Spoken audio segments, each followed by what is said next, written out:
अस्सलाम वालेकुम स्टूडेंट्स, कैसे हैं सब? उम्मीद है सब खैरियत से होंगे। आज का जो हमारा इम्पोर्टेंट लेक्चर है वो है मेमोग्राफिक इमेजिंग टेक्निक पे।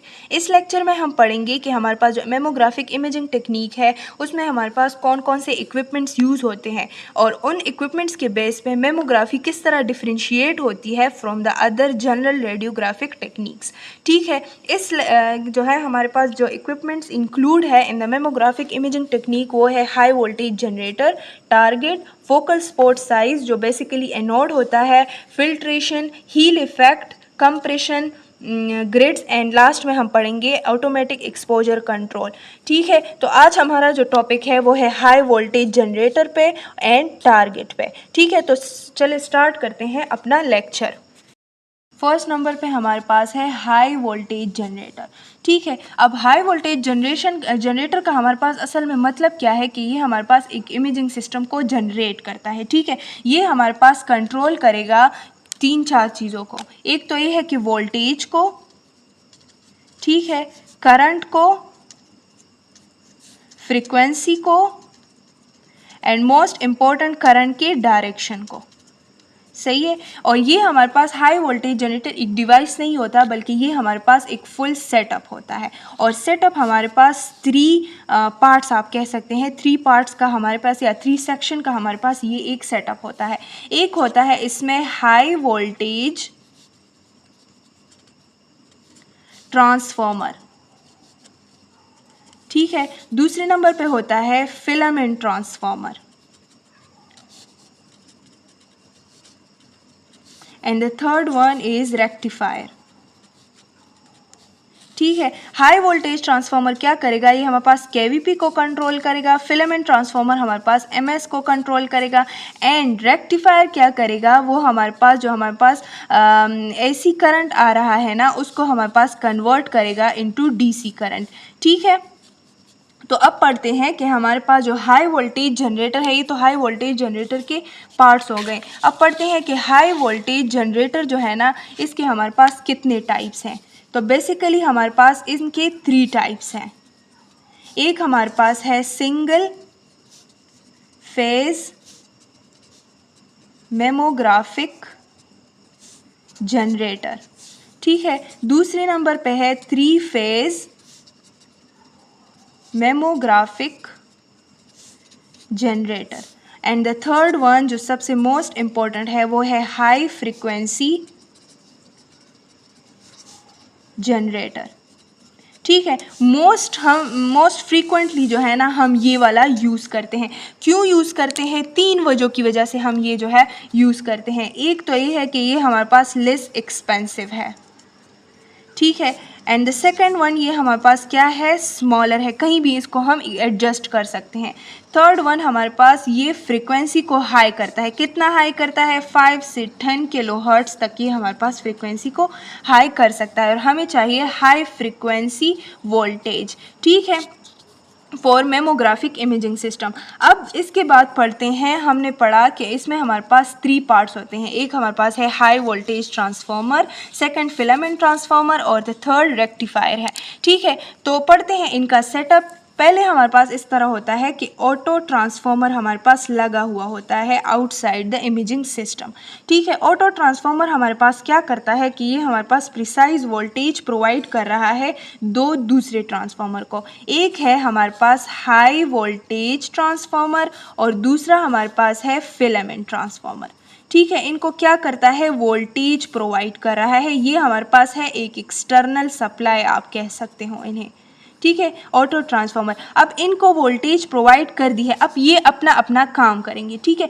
फिलामेंट ट्रांसफार्मर क्या करता है? ये हमारे पास एमएस को जो है प्रोवाइड कर रहा है to the filament. Filament heat up होकर क्या करता है? इलेक्ट्रॉन की प्रोडक्शन करता है, ठीक है। और ये हमारे पास क्वालिटी कंट्रोल कर रहा है, क्वालिटी कंट्रोल कर रहा है एक इमेजिंग सिस्टम की, मेमोग्राफिक इमेजिंग सिस्टम की, ठीक है। लेकिन जो हाई वोल्टेज जनरेटर है ना, ये हमारे पास हाई वोल्टेज ट्रांसफार्मर जो है ये हमारे पास क्या करता है, इसको जब वोल्टेज प्रोवाइड कर दी जाती है, ये हमारे पास है स्टेप अप ट्रांसफार्मर है। स्टेप अप ट्रांसफार्मर का क्या मतलब है कि ये वोल्टेज को क्या करेगा? इंक्रीज करेगा, ठीक है। अब ये इंक्रीज वोल्टेज हमारे पास कहाँ पे आती है? यहाँ पे एक डिवाइस लगा हुआ होता है जिसको हम कहते हैं रेक्टिफायर, ठीक है। रेक्टिफायर इस इंक्रीज वोल्टेज को क्या करता है, क्योंकि ये इंक्रीज वोल्टेज जो है ये हमारे पास AC फेज में आ रही है ना, अल्टरनेटिंग मोड में आ रही है, इसको कन्वर्ट करता है डायरेक्ट मोड में, DC करंट में इसको कन्वर्ट कर लेता है।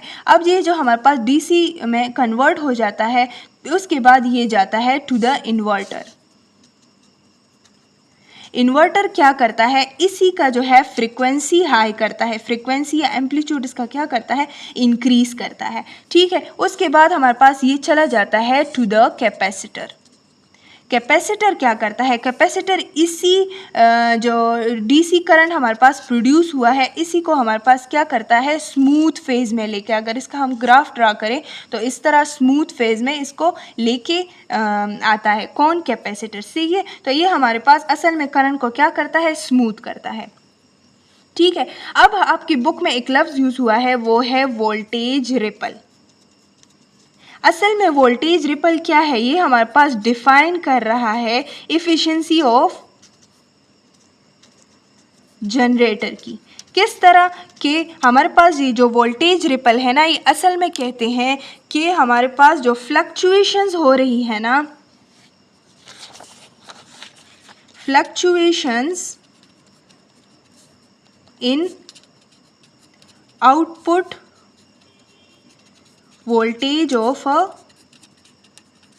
पावर सप्लाई, ये जो हमारे पास पावर सप्लाई हो रही है या आउटपुट हम दे रहे हैं यहाँ पे जितनी हमारे पास फ्लक्चुएशन ज़्यादा होगी ना, तो मतलब इसका ये है कि ये हमारे पास इसका वोल्टेज रिपल ज़्यादा है।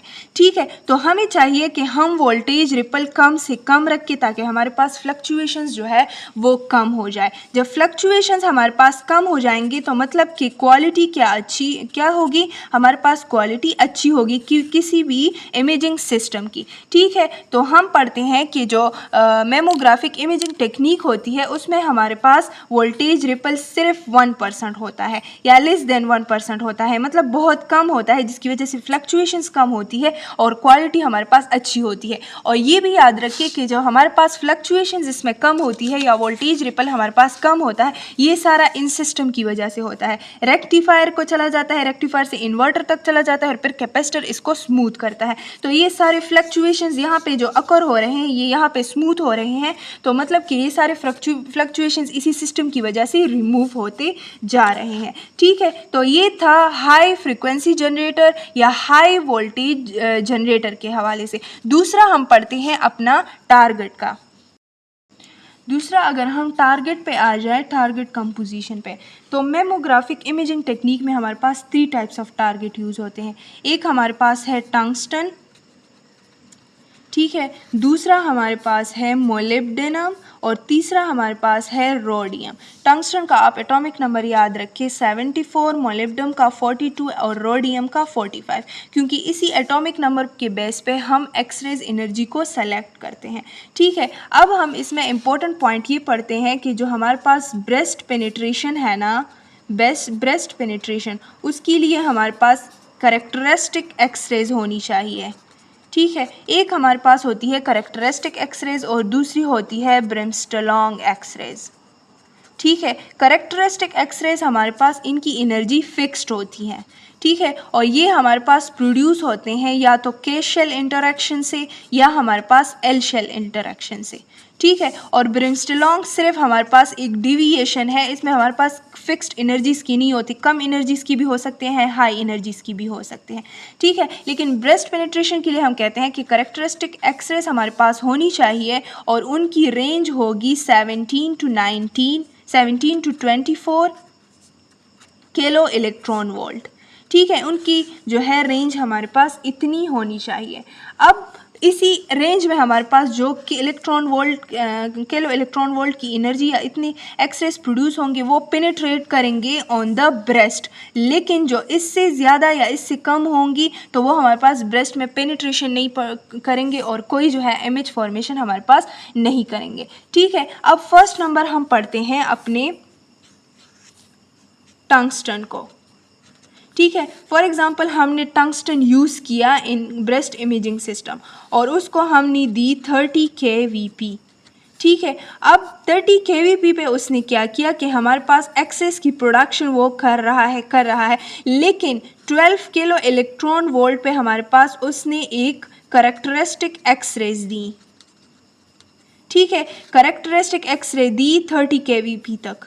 ठीक है, सिर्फ एक करेक्टरिस्टिक एक्सरेज और बाकी जो सारे 29 अगर आप देख लें तो ये हमारे पास है ब्रिमस्टोलॉन्ग एक्सरेज। ठीक है, अब करेक्टरिस्टिक एक्सरेज जो है ना, इसमें हमारे पास हमारे पास टू ड्रॉबैक्स हैं इसके। ये हमारे पास कभी पेनिट्रेट नहीं करेगा। क्यों नहीं करेगा? एक तो ये मेन रीज़न है कि ये एल शेल से हमारे पास प्रोड्यूस हो रहा है, क्योंकि ये है 12 kilo electron volt. L shell interaction से हो रहा है और एल शेल हमारे पास कम एनर्जी के एल शेल एनर्जी के जो एक्सरेज होती हैं वो कम एनर्जी की होती हैं, तो वो हमारे पास ब्रेस्ट में पेनिट्रेशन नहीं कर रहा। एक तो यही वजह है। दूसरा ये है कि ये हमारे पास रेंज में ही नहीं है। जब रेंज में ही नहीं है तो किस तरह हमारे पास ब्रेस्ट में जो है वो पेनिट्रेट करेंगे। रेंज हमारे पास कितनी है? 17 to 24, जबकि इसका जो वैल्यू है वो है 12 किलो इलेक्ट्रॉन वोल्ट। ठीक है, तो टंगस्टन जो है वो हम कभी भी जो है वो अकेले यूज़ नहीं कर सकते। उसके साथ हम या तो मोलिब्डेनम यूज़ करेंगे या उसके साथ हम रोडियम यूज़ करते हैं। दूसरे नंबर पे अगर आप आ जाएं तो अगर हम यूज़ करें मोलिब्डेनम को, ठीक है, तो मोलिब्डेनम में हमारे पास क्या होता है कि जब हम उसको एनर्जी देते हैं 26 kVp, ये सब चीज़ें आपकी बुक में गिवन है। ठीक है, आप उसको एक दफ़ा मेरे इस लेक्चर के बाद रीड करें। ठीक है, 26 kVp अगर हम उसको देते हैं तो ये हमारे पास ब्रिमस्टोलॉन्ग तो देता है हर एक फेस पे, लेकिन हमारे पास सिर्फ उस पर जो है प्रोमिनेंट करेक्टरिस्टिक एक्सरेज दे देता है। एक 17 किलो इलेक्ट्रॉन वोल्ट और एक हमारे पास है 19 किलो इलेक्ट्रॉन वोल्ट। ठीक है, अब ये दोनों एनर्जी हमारे पास बेस्ट है फॉर ब्रेस्ट पेनिट्रेशन। अब इसका भी मैं रीज़न बता देती हूँ क्यों। ठीक है, दो वजहों की वजह से। एक तो ये है कि ये हमारे पास है के शेल इंटरेक्शन से ये हमारे पास क्या हुए हैं? प्रोड्यूस हुए हैं। और के शेल इंटरेक्शन से जो एक्सरेज प्रोड्यूस होंगे ना, वो हमारे पास क्या होंगे? हाई एनर्जी के एक्सरेज होंगे जो हमारे पास पेनिट्रेशन कर सकते हैं इन द ब्रेस्ट। ठीक है, दूसरा जो मेन रीज़न है इसका, ये विद इन द रेंज है। रेंज हमारे पास कितना था? 17 to 24 था, तो 17 और 19 इसके रेंज में आता है किलो इलेक्ट्रॉन वोल्ट। ठीक है, तो ये हमारे पास विद इन द रेंज है, इसलिए ये हमारे पास ब्रेस्ट तक जब भी आएगा तो ये हमारे पास ब्रेस्ट में पेनिट्रेट कर रहा है। इसमें हमारे पास करेक्टरिस्टिक एक्सरेज जो है ये प्रीडोमिनेंट है इन मोलिब्डेनम, ये बात हमेशा याद रखें। ठीक है, करेक्टरिस्टिक एक्सरेज इसमें जो है वो प्रीडोमिनेंट है, ब्रिमस्टोलॉन्ग इसमें कम प्रोड्यूस होते हैं। ठीक है, अगर थर्ड नंबर पे हम आ जाए, थर्ड नंबर पे हमारे पास है रोडियम। रोडियम को जब हम यूज़ करते हैं तो जब रोडियम का ग्राफ आप ड्रा करें, रोडियम को अगर हम दें 28 kVp तो ये हमारे पास एक ही उसमें और वो है हमारे पास 23 किलो इलेक्ट्रॉन वोल्ट। ये भी हमारे पास के शेल इंटरेक्शन से हमारे पास प्रोड्यूस होती है, हाई एनर्जी की होती हैं। और अगर आप देखें तो ये हमारे पास विद इन द रेंज भी है, तो ये भी हमारे पास क्या है? प्रोमिनेंट करेक्टरिस्टिक एक्सरेज है। करेक्टरिस्टिक एक्सरे इसमें प्रोमिनेंट होते हैं, के शेल की एनर्जी होती है, के शेल एनर्जी के जो है वो इंटरेक्शन से प्रोड्यूस होती है, विद इन द रेंज होती है, लेकिन इसमें ब्रिमस्टोलॉन्ग एक्सरेज हमारे पास प्रीडोमिनेंट होते हैं। क्यों होते हैं? क्योंकि इसमें एक करेक्टरिस्टिक एक्सरेज और बाकी सारे हमारे पास ब्रिमस्टोलॉन्ग एक्सरेज प्रोड्यूस होते हैं। ठीक है, तो ये हमारे पास क्या करता है? ये भी हमारे पास ब्रेस्ट में पेनिट्रेशन कर सकता है। अब हम इम्पोर्टेंट पॉइंट ये पढ़ते हैं कि जो हमारे पास मोलिब्डेनम है ना, ये मोलिब्डेनम हम मॉडरेट ब्रेस्ट के लिए यूज़ कर सकते हैं। ठीक है, लेकिन जो टंगस्टन और रोडियम है ना, उसको हम हैवी ब्रेस्ट के लिए यूज़ करते हैं। ठीक है, इन पॉइंट्स को MCQ पॉइंट ऑफ व्यू से याद रखिए। ठीक है, ये था हमारा सारा टारगेट के हवाले से। अगर आप अपनी बुक को देखें तो अपनी बुक को पढ़ें, सारे फिगर्स को देखें, करेक्टरिस्टिक एक्सरेज कितनी प्रोड्यूस होते हैं, कौन से रेंज में होते हैं, ये हमारे पास इम्पोर्टेंट है। अगर आप इधर देखें टिडबिट के पॉइंट्स को आप देखें तो उसमें लिखा है कि tungsten L shell X rays are of no value in mammography, therefore there 12 kilo electron volt energy is too low to penetrate in the patient. L shell की एनर्जी जो एक्सरेज की होती है उनकी हमारे पास हमेशा एनर्जी कम होती है, वो कभी भी पेनिट्रेशन नहीं कर सकती इन द ब्रेस्ट। हमेशा के शेल एनर्जी के एक्सरेज जो है वो हमारे पास पेनिट्रेट करेंगे इनटू द ब्रेस्ट। ठीक है, उसके बाद जो है यहाँ पे हमारे पास एक पॉइंट लिखा गया है कि bremsstrahlung x-rays are produce more easily in the target atom with high Z than in target atom with low Z. ठीक है, जितना हमारे पास जेड इंक्रीज हुआ तो हमारे पास हमने देखा कि ब्रेस्टोलॉन्ग एक्सरेज हमारे पास ज़्यादा प्रोड्यूस हो रहे हैं, और जब जेड हमारे पास डिक्रीज हुआ, जेड हमारे पास कहाँ पे डिक्रीज हुआ, मोलिब्डेनम में डिक्रीज हुआ ना, तो हमने मोलिब्डेनम में क्या देखा, मोलिब्डेनम में हमने देखा कि ब्रेस्टोलॉन्ग वहाँ पे कम प्रोड्यूस हो रहे हैं, बल्कि 2 जो है ना 2 हमारे पास सिर्फ 26 केवीपी पे 2 हमारे पास कैरेक्टरिस्टिक प्रोड्यूस हो रहे हैं। तो हमारे पास ब्रेस्टोलॉन्ग तभी हमारे पास ज़्यादा प्रोड्यूस होंगे जब हमारे पास लो जेड के टारगेट हम यूज़ करेंगे। ठीक है, ये था हमारा इम्पोर्टेंट पॉइंट इसके। अब यहाँ पे एक और पॉइंट है कि मोलिब्डेनम एंड रोडियम के characteristic x-rays have the energy corresponding to their respective K shell electron binding energy. तो इस मोलिब्डेनम एंड रोडियम के कैरेक्टरिस्टिक एक्सरेज ही हम यूज़ करते हैं for the breast penetration. This is within the range of energy that is most effective for breast imaging, और range क्या है 17 to 24। ये आप MCQ पॉइंट ऑफ व्यू से हमेशा याद रखें। ठीक है, तो ये था हमारा सारा टारगेट और उसके हवाले से हाई वोल्टेज जनरेटर के हवाले से। होप सो आपको टॉपिक समझ आ गई होगी। उसके बाद हम जाएंगे अपने फोकल स्पॉट साइज पे और फिल्ट्रेशन पे, जो मोस्टली हमारे पास रिलेटेड है टू दीज टॉपिक्स। तो इन टॉपिक्स को जो है ना आपने सही से देखना है, बुक में भी और इसमें भी जो मैंने लेक्चर आपको डिलीवर किया। ठीक है, सारी बुक की बातें हैं, मैंने कोई एक्स्ट्रा चीज़ लेकिन सिर्फ उन चीज़ों को आप के सामने थोड़ा सा एक्सप्लेन किया है। ठीक है, तो होप्स आपको समझ आ गई है। जिस चीज़ की भी समझ नहीं आए आप कमेंट सेक्शन में पूछ सकते हैं।